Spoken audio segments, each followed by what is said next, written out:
nouveau pour la dernière révélation masculine des Victoires, un remix électronique de Françoise Hardy et l'association phonique de Vita, Camélia Jordana et Amel Bent. Quelle sera la bande-son, notre bande-son de votre fin de semaine?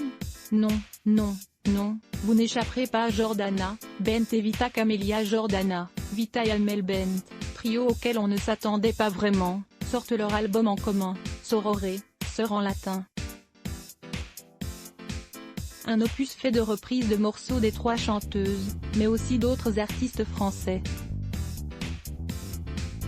Ainsi, en mars, elles avaient sorti leur reprise de Marine, chantée à l'origine par Diams, un morceau qui avait fait beaucoup de bruit à cause des paroles qui apostrophent la patronne du Rassemblement national.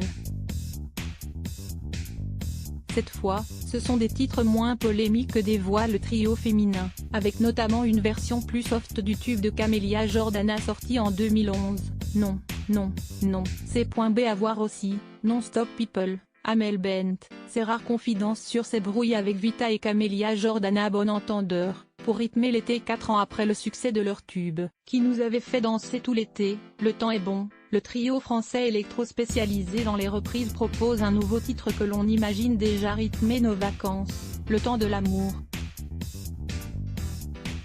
Ils reprennent, dans une version plus dynamique, Moi mélancolique, le morceau de 1962 de Françoise Hardy composé par Jacques Dutronc.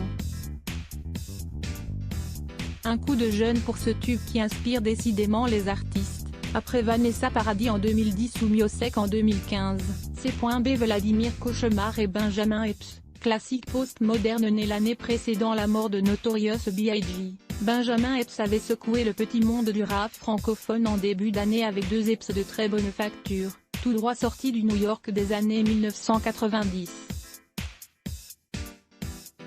En pleine ascension dans le milieu, le Gabonais et son univers loin des standards du rap contemporain n'ont pas laissé indifférent le producteur électronique en vogue Vladimir Cauchemar.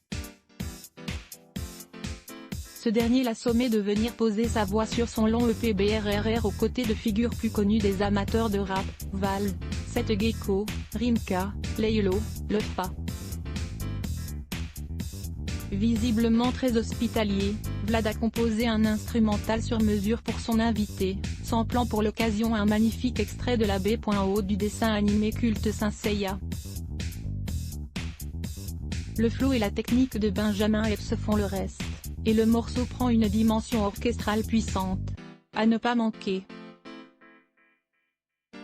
N.B. Cléopatrick, pour l'amour du riff très actif depuis 5 ans, 10 singles et 2 EPs, les Canadiens de Cléopatrick sortent enfin Bummer, un premier album chargé en fuzz et rythmique lourde. Affirmant avoir construit le disque comme s'il s'agissait du dernier, le duo navigue à toute vitesse dans ses références, du grunge au hip-hop en repassant par le hard rock avec lequel il semble avoir été biberonné.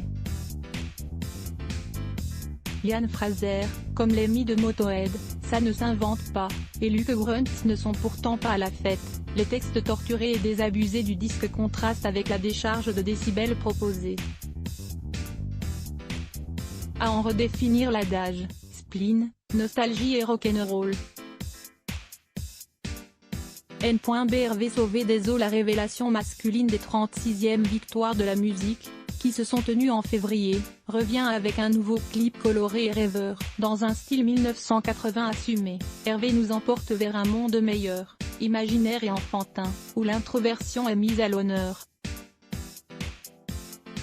Surfant sur un canapé, déchiquetant un oreiller et arrachant la moquette pour découvrir le ciel des songes éveillés, l'artiste brûle de repousser les frontières de son chez-lui, de dompter sa solitude et de retrouver sa place au milieu des vestiges de ce chaos créé par la pandémie. Il sera en tournée du 14 juin au 25 octobre, en France et au Luxembourg.